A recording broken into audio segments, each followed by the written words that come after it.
저출산 문제는 지금 출산 예정이라든가 출산 대상 그런 가구들만의 이슈가 아니고 이게 결국엔 우리나라 전체의 총생산성 문제이고 결국 우리 먹고 사는 문제로 다 연결되는 건데요. 지금 한 15년 정도 남았다고 생각하시면 될 것 같고. 그러니까 1.1이라고 쳤을 때 30년에.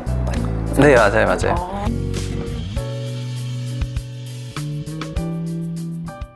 안녕하세요. 외래술책의 외양인. 외양인입니다. 오늘 저희가 술술 말해드릴 책은 피크아웃 코리아라는 책입니다. 다양한 분야로 지금 분석을 거의 우리나라에서 분석 왕이라고 할 수 있을 만한 최상욱 작가님을 직접 모셨습니다. 저는 유튜브 채널 채부심이라는 채널 운영하고 있는 최상욱이라고 합니다. 네.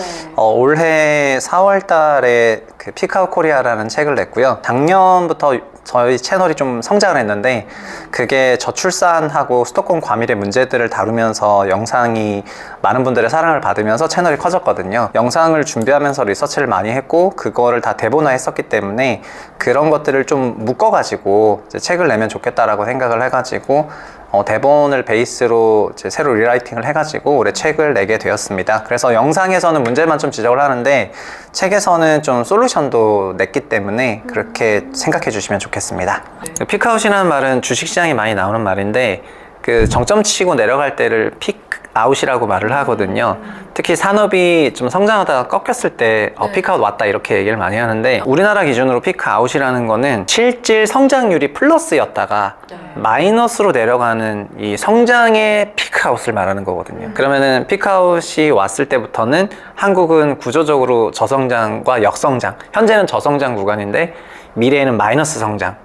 그러면은 소위 축소 경제로 들어가다 보니까 지금이랑은 굉장히 사는 게 좀 달라질 것 같거든요. 그리고 그 피크아웃은 언제 오냐면은 현재 출산율이 0.6명대지만은 한은의 우호적인 시나리오는 1.1명이 유지된다는 걸 전제로 2030년 후반에 실질 마이너스거든요. 그러니까 지금 한 15년 정도 남았다고 생각하시면 될 것 같고. 그러니까 1.1이라고 쳤을 때 30년에. 네, 맞아요. 근데 어차피 그 생산가능 인구가 위에 많으니까 이분들이 물론 대규모 은퇴를 시작하시면서 좀 빠지시긴 하겠지만 이후에도 은퇴하고도 취업은 하실 거거든요.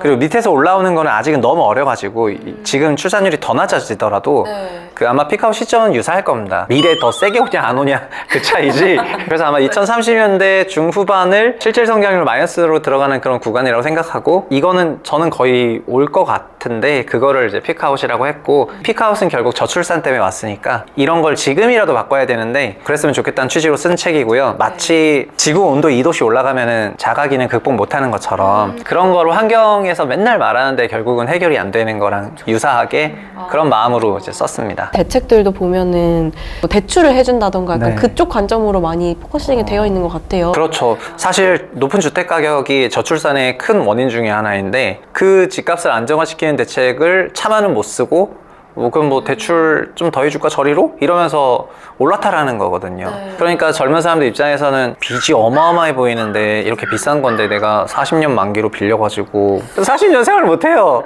근데 어떻게 40년 만기를 빌려요? 이게 미국도 30년 모기지가 맥스인데 우리는 어느 순간 40년 모기지를 자연스럽게 받아들였습니다. 그리고 정부의 특례보금자리로는 작년에 50년 모기지가 있었습니다. 이상한 상황인 것 같아요. 집은 비용으로 작용할 때는 심각한 저출산의 문제이고요. 생애소득 구간의 현금을 문제이기 때문에 집이 자산으로 작동하게 됐을 때는 그 주택을 갖고 있는 가구들 입장에서는 그 자산이 안전마진 역할을 해가지고 출산율에 플러스 영향을 주거든요. 그치만 종합적으로는 주택 가격은 역상관을 해요. 가격이 높으면 출산율이 낮아져요. 그러니까는 주택 가격 안정화 정책이 좀 필요한 시기인 것 같습니다. 사실은 인위적으로 뭐 높아진 서울 주택 가격 내릴 필요 없고 일자리만 적정한 밀도로 수도권에만 분산돼도 통근통학으로 걸리는 시간이 거의 없어질 거기 때문에 되게 출산율 제고에 도움이 많이 될 건데 GTS도 똑같은 건데 집 앞에서 자전거를 타고 집 앞에서 자동차를 타는 거의 편의성하고 대중교통을 타는 거는 대중교통을 타야 되는 그 승강장 이제 게이트까지 가는 시간이 건데 광역교통은 더 멀어요. 결국은 도어 투 게이트가 길어지거든요. 그래서 게이트 투 게이트는 짧아지죠. 고속으로 달리니까. 근데 게이트 투 도어가 어마어마하게 기니까 총 시간은 똑같아요. 비용은 더 비싸고 교통만 개선한다 하더라도 출산율 제고에 도움이 안 돼요. 지금 수도권에 그렇게 지하철이랑 도로를 깔았는데 출산율은 내리떨어졌잖아요. 어쨌든 이게 왜 서울에 일자리가 집중되는지 알 것 같은데 그래도 해결할 수 있는 방법이 그럼 있다고 생각해요? 그럼요. 미국 포함 전 세계가 하고 있는 게 리쇼어링이라고 그 외국에 나가 있는 그런 기업들을 다 들어오라고 하고 있거든요. 기업들이 자기 편의를 위해 가지고 해외로 많이 나갔지만은 나가니까 외국에 일자리가 생기잖아요. 그러니까는 다 들어오라고 해서 오바마 때부터 했거든요. 그거는 민주당이든 공화당이든 미국 모든 대통령은 전부 들어오라 그래요. 한국은 근데 이거 나가는 거를 옵쇼어링이라 하는데 한국 밖으로 이제 나가게 하는 건데 현재는 옵쇼어링을 굉장히 활성화시켜주고 있습니다. 저는 그거가 다 되돌려져야 된다 생각을 하고 생산시설, 제조시설, 핵심 제조시설이 우리나라에 있어야 그게 안보에도 도움이 된다 생각을 하거든요. 지금 맨날 중국이 대만 친해 많이 하고 있는데 대만의 TSMC는 신공장을 대만에 짓고 있습니다. 일본에도 짓고 있지만은 이제 메인 공장은 대만에 짓고 있는 거죠. 그래야지 대만이 안전하거든요. 그 TSMC가 전 세계 빅테크들 수주를 받아가지고 그 매출을 일으키는데 그 공장 때리는 순간 미국에 몇백조 피해 간다는 거거든요. 그러면은 그게 군사적으로도 그 안보 요건이 되는 거여가지고 중국 접경 해안선 지대에다가 공장 지어버리잖아요. 아예 대놓고. 리쇼어링을 해야지 우리나라에 일자리가 생기니까요. 일자리가 생겨야지 거기서부터 파생되는 생태계도 생기고 그래서 그런 부분이 시작이 된다고 생각을 하고 있습니다. 그 해외로 자꾸 나가려는 것도 이제 좀 국가적으로 제한을 해야 되고 그 대학교에서부터 사실 그게 시작된 거기도 하다 이렇게 말씀해 주셨어요. 교육에서부터도 이 지방 붕괴가 시작됐다고 보고 있는데 다른 나라에도 보면은 지방에서 더 큰 도시로 가려는 움직임은 있지만은 지방이 그 인구를 어느 정도 잡아둘 수 있었던 거는 결과적으로는 지방에 좋은 학교가 있어서고요. 일본도 그렇고 미국도 그렇고 지금 거기서 가장 경쟁력이 높은 학교들은 다 주립대학교들이거든요. 그런 대학보다도 더 높아요. 국공립 대학교가 탑10이에요. 근데 우리나라도 한 30년 전에는 그랬던 것 같은데 석가포 제외하면은 다 인서울 대학교로 그 학력이 통일돼 버렸고 지방 국공립 대학교 학력이 다 크게 내려가 버리니까 이제 기업들 입장에서는 지방 대학 졸업생들의 그런 인재라고 생각하는 그런 게 좀 떨어져 가지고 수도권으로 와야 되겠다라는 생각을 너무 자연스럽게 하게 된 거거든요. 그래서 외국에는 지방 학교가 좋으면 그 학교에 있는 학생들을 잡으려고 회사들이 들어가는 편인데 한국은 교육부터 무너지니까 자연스럽게 회사가 서울로 올 수밖에 없는 인재들은 서울로 온다는 생각을 해가지고 이렇게 온 거고요. 어쨌든 교육에서부터 그 소멸의 어떤 시작이 됐기 때문에 거기서부터 거꾸로 지방 교육을 강화시키는 방향으로 프로그램이 작동해야지 될 것 같습니다. 그게 사실은 대학 탓도 있지만은 대학 설립 준칙 자유화를 90년대에 했는데 그때 대학은 엄청나게 늘었고 대학 등록금은 죄다 동결했기 때문에 그 좋은 교수들을 지방 국공립대학교가 유지하기가 어려웠어요. 그래서 그런 교수들을 다 뺏겼고 현재도 좋은 교수진들을 데리고 올 수 있는 학교들은 좋은 연봉을 주면서 데리고 올 수 있지만 그런 학교가 별로 없죠. 그래서 학교도 병원이랑 똑같은데 제가 책에서 의료를 다뤘었는데 교육업으로 어쨌든 플러스가 나야지 다른 걸 할 텐데 교육업으로 돈이 안 되니까 평생교육원 같은 거랑 대학원 과정 같은 거를 성인교육으로 열어가지고 부의 수입을 올리고 있거든요. 병원도 의료로 돈이 안 되니까는 편의점이랑 뭐 이런 거 하는 거잖아요. 그 상조 그러니까 장례식장 운영하고 그 제품 가격을 못 올리게 막아놨으니까 등록금이 동결된 게 저희한테는 좋았지만은 결과적으로는 대학 학력 떨어졌어요.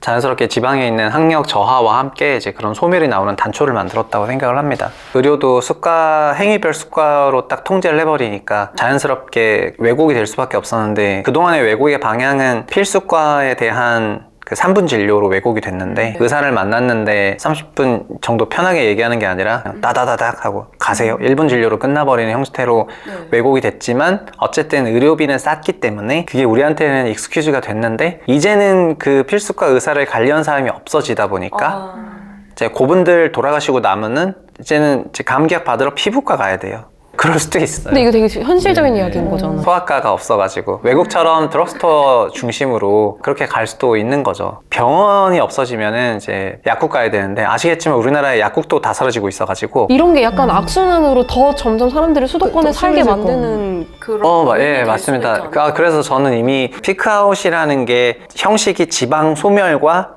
수도권 과잉의 더 심화로 나타나거든요. 근데 수도권에 계신 분들은 이게 수도권에 더 많은 사람들이 오고 수도권의 인구가 늘어나고 부동산 가격도 올라가고 수도권 상권이나 여러 가지 이런 게 살기가 어느 정도 괜찮다라는 그런 생각이 들면 이게 수도권 거주자신 분들은 만족하실 거거든요. 그래서 지방 소멸에 대해서 큰 불만이 없을 수가 있어요. 지방이 소멸되고 있음에도 불구하고 그래 뭐 어차피 수도권 좋아지고 있으니까 수도권 갖고 있으면 돈 되겠네 이런 생각을 하고 있어가지고 이 돈 돼야 되는 거는 한국 전체로 결국 살아가기 위해서 돈이 필요하고 생애소득 구간의 압력은 전 국민이 느끼고 있는데 그거를 풀어준다는 게 소득도 있지만 결국 자산 상승도 그거를 풀어주는 해법인데 수도권 부동산 갖고 있으면 자산이 좀 올라가지고 내가 그 부담이 없어진다 생각하면은 이게 나한텐 좋은 거 아니야? 여기서 이제 각자 도생하게 되면은 지방 소멸은 확정적으로 일어날 것 같습니다. 결국은 수도권까지도 붕괴가 될 거고 이제 그런 조짐이 벌써 시작됐다라고. 그거는 현재 우리나라 전국으로 보면은 월에 10,000명 이하가 태어나고 2만 명 이상이 돌아가세요. 1년에 지금 12만에서 15만 명 정도 인구 순감소가 일어나고 있는데 장기적으로 보면은 순감소는 더 커질 거거든요. 근데 출산율을 보면은 서울이 0.5명, 지방은 1명은 되는데 지방 소멸이라고 얘기를 하잖아요. 20대 때부터 전부 서울로 오기 때문이거든요. 그래서 우리나라 인구 사회적인 이동을 보면은 모든 지방에서 20대들은 전부 서울로 일단 와요. 그 다음에 30대부터는 서울에서도 다 유출만 있어요. 서울에서 경기도나 인천으로 가요. 집값이 비싼 곳도 있고 서울도 도시 기능이 없는 데가 많아요. 학교 없는데 지금 산부인과 없는데 서울 25개가 한 개 시라고 보면은 산부인과 자기 구에서 못 날 가능성이 높습니다. 산부인과 없는 구가 벌써 3개고 앞으로 더 없어질 거기 때문입니다. 이렇게 출산율이 낮은데 산부인과가 어떻게 유지합니까? 그러니까는 서울은 산부인과가 없어지겠죠? 왜냐면 서울은 0.5명이니까. 그래서 경기도에 산부인과가 생길 겁니다. 서울 계시는 분들도 이제 산휴는 경기도에서 가서 하셔야 되는 시대가 오겠죠? 그런 식으로 도시 기능이 점점 없어지다 보니까 이제 서울에서도 이제 30대부터는 다 경기권으로 가세요. 그래서 저는 이거가 국내 이민이라고 저는 표현을 했는데 지방에 있는 20대들 이상이 수도권으로 오는 것이 국내 이민이거든요. 요즘에 인구가 줄어든다 그러니까 해외 이민 받자 이런 얘기를 많이 하셔가지고 그래 이미 수도권은 국내 이민을 받고 있다. 수도권 자체적으로 출산 가구로 보면은 수도권은 금방 붕괴해야 되는데 지방이 도시 기능이 부족해서 거기서 이탈하는 20대들이 이민을 해주니까 그러니까 수도권 그 자체적으로는 이런 저출산의 문제의식을 못 느끼고 20대 때부터는 뭐 다 넘어오네 이러면서 그 생산 가능 인구가 딱 그 소위 지방에서 예쁘게 자라가지고 20대가 되니까 오는 거잖아요. 돈 번 거는 이 수도권 쪽에다가 이제 쓰게 되는 거고요. 그래서 서울은 거꾸로 20대 이하, 20세 이하의 그 도시 기능에 큰 노력을 안 쏟고 있거든요. 이게 아까 산부인과부터 시작해서 산부인과, 보육, 초등학교, 육아 이런 도시 기능들이 밑에서 이미 무너졌어요. 그러면은 수도권에서는 국내 이민이 더 이상 없다 치면은 순인구 감소가 가파라질 거고 이미 출산율이 낮으니까 결국은 시차를 두고 수도권도 붕괴된다고 생각을 하고 있고요. 이 저출산 문제는 지금 출산 예정이라든가 출산 대상 그런 가구들만의 이슈가 아니고 이게 결국엔 우리나라 전체의 총생산성 문제이고 결국 우리 먹고 사는 문제로 다 연결되는 건데요. 저도 뭐 아이 2명이 있고 이제 그 아이들이 크면은 우리나라에서 결국 먹고 살아야 되는데 한국이 역성장을 한다는 거를 제가 감히 상상해 본 적이 없는데 그런 미래가 온다는 거에 대해서 굉장히 불만이 많은 두 아이의 아빠로서 이제 드는 생각이거든요. 그래서 지금 그동안 우리나라는 소위 일본식 중앙 집권화된 경제 성장 체제에 따라 가지고 가열찬 성장을 한번 했었고 70년대, 80년대에 그리고 IMF 한번 겪으면서 미국식 그 제도를 흡수하고 이러면서 자연스럽게 그 자유로운 노동 관행이라든가 이런 걸 많이 도입하려고 했었는데 근데 그런 과정에서 성장만 추구하다 보니까 어느 순간 자기가 자기 살을 깎아먹으면서 성장하는 그런 시대로 진입을 한 것 같고 그게 여러 가지 문제로 지금 나오는 것 같습니다. 그래서 새로운 담론이 필요한 시기에 이 피카오 코리아라는 책은 아마도 여러 가지 담론들에 대한 배경 지식으로는 작동을 할 거라고 생각을 하고요. 그래서 많은 사람들이 이 주제에 대해서 얘기를 하다 보면 결국 더 좋은 해법이 나올 거라고 생각해서 피카오시 안 왔으면 하는 그런 바람으로 이제 책을 썼다고 생각해 주시면 감사하겠고 많은 관심 부탁드리겠습니다.